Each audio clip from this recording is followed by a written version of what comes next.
The salesperson slid the paper across the desk, pointed to a number, and said something like, "That's really not bad at all for this vehicle." And the number was $600 a month. And you sat there for a second, ran it through your head, decided you could make it work, and signed. Maybe that was last year. Maybe it was 3 years ago. Maybe you're sitting in that chair right now, reading this on your phone during a lunch break, wondering if you're about to make a mistake. Here's what nobody told you in that showroom. That $600 number was not chosen randomly. It was not the natural result of the car's price and your loan terms. It was the number the dealership experience and decades of consumer psychology research identified as the ceiling of what feels acceptable. It was designed to feel like the finish line, and in reality, it's just the beginning of a much longer conversation about what that payment is actually costing you. My name is Alex, and I break down how the monthly payment mindset actually plays out for people dealing with the quiet, compounding cost of financing a vehicle they were told they could afford. All right, let's start with the math, because the math here is the story. The average new car payment in the United States right now is around $735 a month, but $600 is the number that still gets sold as reasonable, attainable, even responsible. So let's use $600 as our anchor and work through what it actually means over time. A $600 monthly car payment on a typical 60-month loan at around 7% interest, which is close to the current average rate for a new car loan, puts you in a vehicle priced somewhere around $30,000 after your down payment. That's not a luxury car. That's a mid-range sedan or a modest SUV. Completely normal, completely unremarkable. Over 60 months, you will pay $36,000 in toll. On a $30,000 vehicle, that means $6,000 of what you paid was pure interest, money that bought you nothing except the ability to drive the car before you could fully afford it. But here's where it gets uncomfortable, because the payment is only one part of what this car is actually costing you. Let's add insurance. The national average for full coverage on a financed vehicle is around $170 a month, though in many states and for many age groups it runs significantly higher. Let's use $170. Then add registration, maintenance, and incidental repairs, conservatively another $80 a month averaged across the year. And gas, if you're driving a standard combustion vehicle, which at current prices runs most people somewhere between $150 and $200 a month, depending on commute. Let's use $160. So now you have $600 for the payment, $170 for insurance, $80 for maintenance and fees, $160 for fuel. That's $1,010 a month for one car, a car that was sold to you on the strength of a $600 number. And this is the number that surprised me most when I first mapped it out. If your household take-home pay is around $5,000 a month, which lines up with a salary of roughly $75,000 before taxes, close to the U.S. median household income, that car is consuming just over 20% of your entire monthly income. One asset, one depreciating asset that loses roughly 20% of its value the moment it leaves the lot and another 10% or so each year after that. By the time your 60-month loan is paid off, a car you bought for $30,000 is worth somewhere around $13,000 to $15,000. The math of ownership is brutal, and it's almost never part of the conversation at the dealership. Now let's look at what that money could have been doing instead. $600 a month invested consistently into a broad index fund, earning a historical average of around 8% annually, not a guarantee but a reasonable long-term expectation, grows to roughly $44,000 over 5 years. Over 10 years, it becomes approximately $110,000. Over 20 years, with no additional contributions beyond that original $600 a month, it approaches $330,000. That number is not hypothetical. It's the compounding math that the monthly payment model quietly erases from your financial future, not all at once, gradually, month by month, in an amount that feels manageable. Here's what I want you to understand about how we got here. The $600 payment didn't become normal because it made financial sense. It became normal because an entire industry gradually shifted the conversation away from total cost and toward monthly affordability. and did it so consistently over so many decades that most of us absorbed it as common sense. It started in earnest in the 1980s and accelerated through the 1990s as vehicle prices began rising faster than real wages. Automakers and dealers needed a way to keep people buying more expensive cars without triggering the obvious question of whether the buyer could actually afford it. The answer was to reframe the purchase entirely. Don't talk about the price of the car, talk about the payment. Don't ask if you can afford $30,000, ask if you can afford $600 a month. And once the payment becomes the unit of measurement, a whole set of other things become possible. Loan terms stretched from 36 months to 48, then to 60, then to 72, and now routinely to 84 months, 7 years. 7 years of payments on a vehicle that will likely need significant repairs before the loan is done. The longer the term, the lower the payment, and the more total interest you pay. The dealer wins on the vehicle margin, the finance company wins on the interest, and the consumer walks out feeling like they got a manageable deal. But nobody really talks about this part. The dealership doesn't make money on the car alone. In many cases, the finance office, the room you go to after you've agreed on the car, is where a significant portion of the dealer's profit is generated.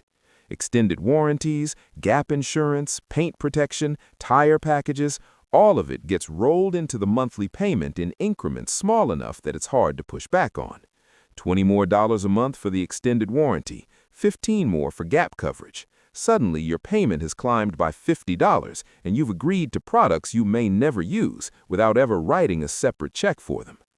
None of this is illegal. All of it is designed.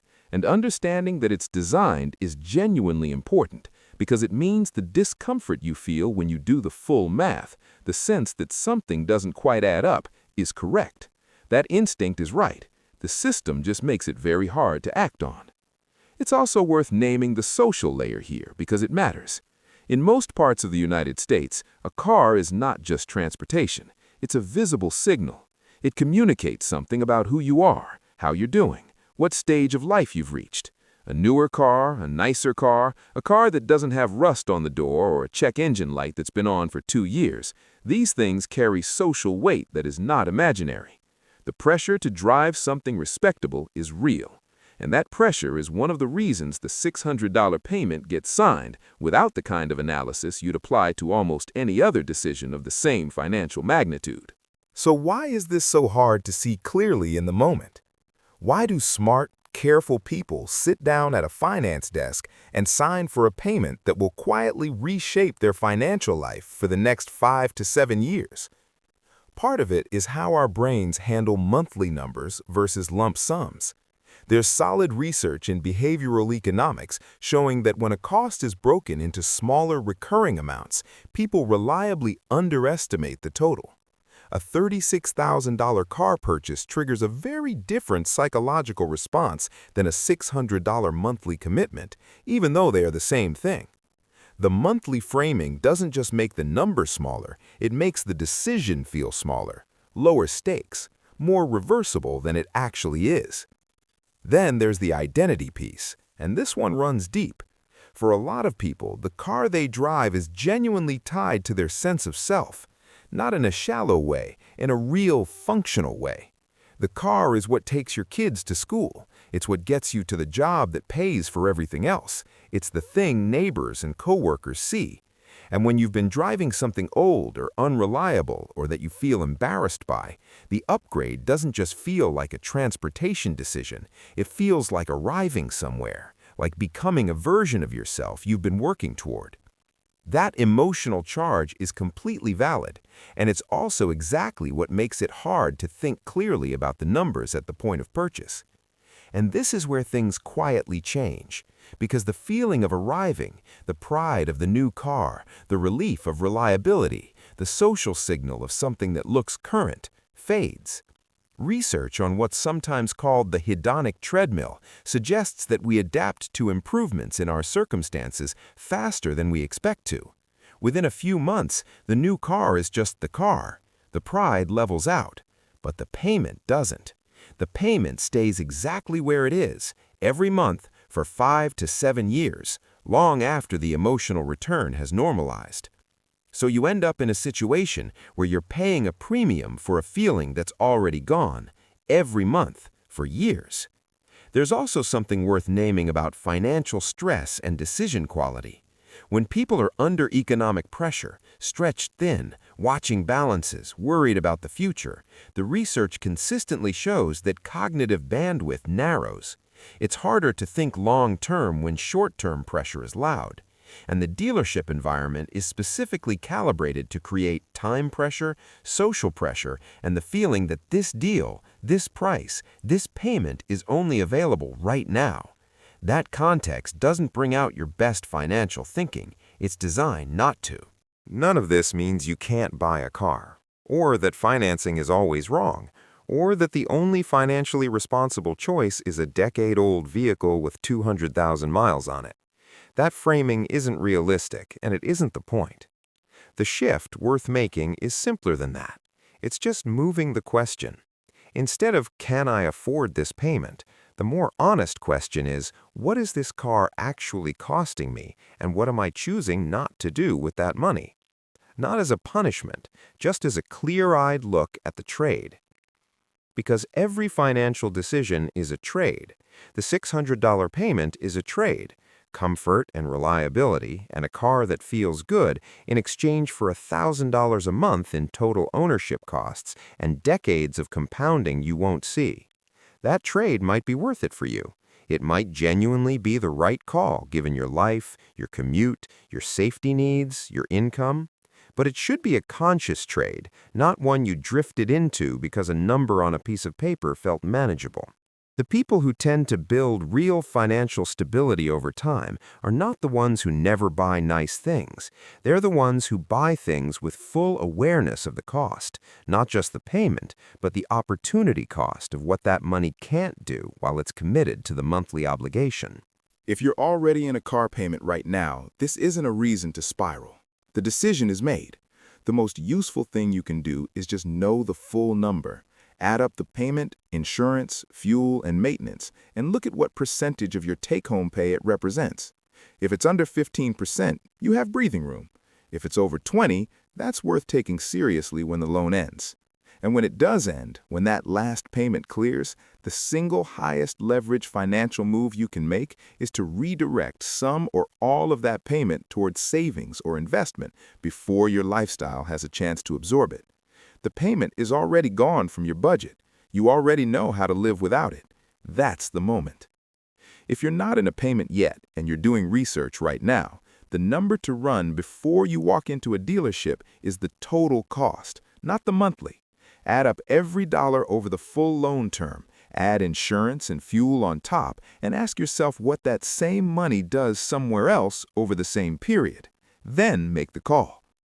If this resonated with you, or if you've had your own experience with a car payment that ended up costing more than it looked like on paper, I'd genuinely love to hear about it in the comments. This is the kind of thing people don't usually talk about openly, and it helps more people when they do. If you found this useful, subscribing means you'll see more of these calm, honest breakdowns of the financial decisions that shape everyday life in ways that aren't always obvious. Thank you for being here.